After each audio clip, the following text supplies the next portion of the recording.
and welcome to this episode of The Story. Subscribe as soon as possible. The Dusk of Atlantis, Chapter 13. The Babel Tower Bazaar, the memory smuggling of an Arab scholar. The yellow sand in Cairo glistened silver in the moonlight. Aiden's pendant suddenly grew hot, and the blood-written word Delta Omega Gia Micron Nu on her hand glowed faintly. Raven's raven. Totem scarf fluttered in the wind, revealing a newly added burn scar. He pointed to the faintly visible 7-story tower in the distance.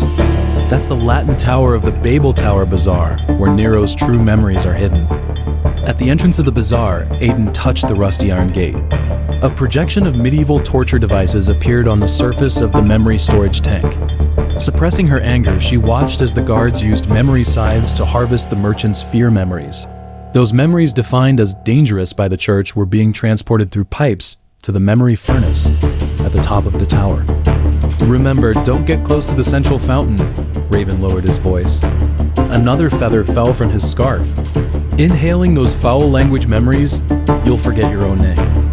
They blended into the crowd. Aiden's gaze was drawn to an Arabic language tower.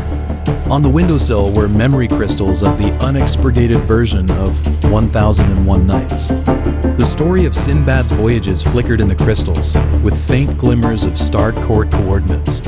Suddenly, her pendant vibrated violently, and the perspective of the Queen of Atlantis emerged before her eyes. An Arab scholar was translating ancient Greek literature by candlelight. Al-Hakim, Raven followed her gaze. The deconstruction formula of the star chart is hidden in his translation of elements, but the church doesn't know that he deliberately mistranslated the key parameters. Aiden nodded, and the Queen's battle memories flooded into her mind. She noticed the star chart tattoo peeking out from the scholar's cuff, identical to the No. 79 etching at the bottom of her pendant.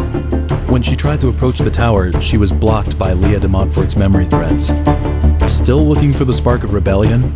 Beneath Leah's black nun's habit, her memory thread wings trembled slightly. The baby silhouettes at the ends of the threads glowed blue in the moonlight. The church's memory furnace needs fuel, and your struggles are just adding firewood to the flames. Raven suddenly threw out a memory barrier. Where the feathers fell, an Atlantean defensive matrix emerged on the ground. Aiden took the opportunity to activate the judgment mode of the pendant. The 72 towers of the bazaar simultaneously revealed the real history. In the Latin tower, Nero was using a memory scythe to harvest the fear of Christians. In the Arabic language tower, Al-Hakim's manuscript was being tampered with by church agents. "Look at this," Raven pulled up an encrypted video. In the picture, Al-Hakim was burning his manuscript. He found that the formula would cause the star chart to collapse, so he engraved the correct parameters in his daughter's memory. Aiden touched the memory storage tank. Blue memory like tears converged into a stream, lifting up a yellowed paper. It was Al-Hakim's translation notes, with Atlantean script written on the edge. When the church pursues perfection, mistakes are the seeds of rebellion. She suddenly realized that those deliberately mistranslated parameters were actually the keys to opening the memory door. Leah's memory thread suddenly pierced Al-Hakim's memory crystal. The scene of the church laboratory was reflected in her pupils. Clone No. 012 was undergoing memory cleansing, and her own daughter had long been disassembled into energy fragments for the star chart. "You think you can stop the church?" Her voice carried a twisted smile. "Every crack in the star chart is your tombstone." Aiden activated the resonance mode of the pendant. The Queen's memory overlapped with the residual image of Al-Hakim. She saw the truth. The so-called stability of the star chart was nothing but a lie woven by the church with the pain of countless souls.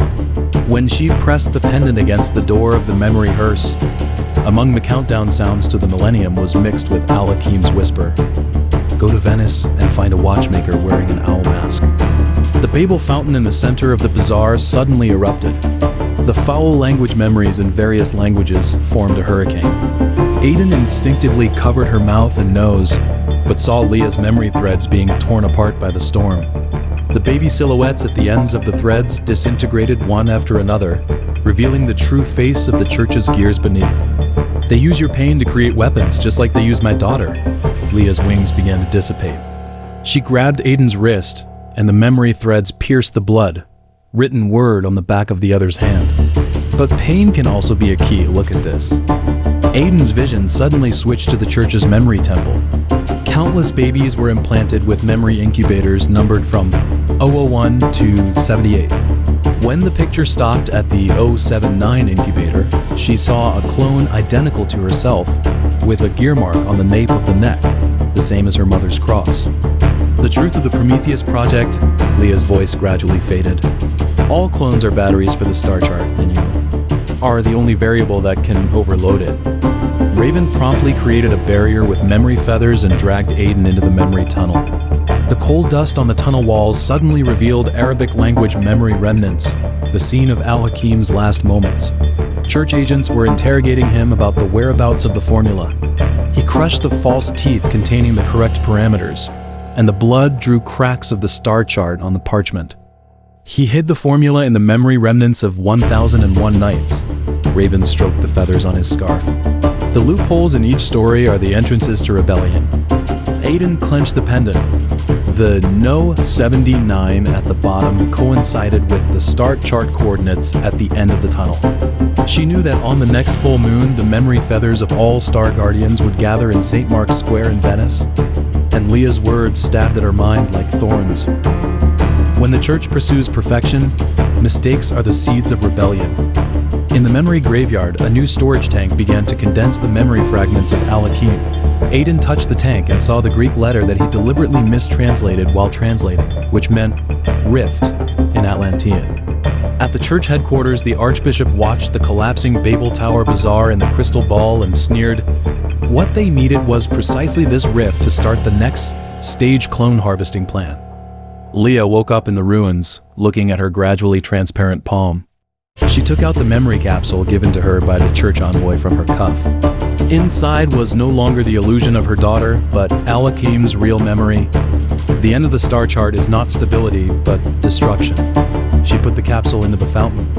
The foul language memories collided with the truth memories, and in the resulting memory storm, she seemed to see a glimmer of clarity flash in her daughter's pupils. Mom, the voice came from the memory crack, carrying the resonance of thousands of clones. This time, let me break the lie. This episode ends here. The next episode will be even more exciting. Come and subscribe.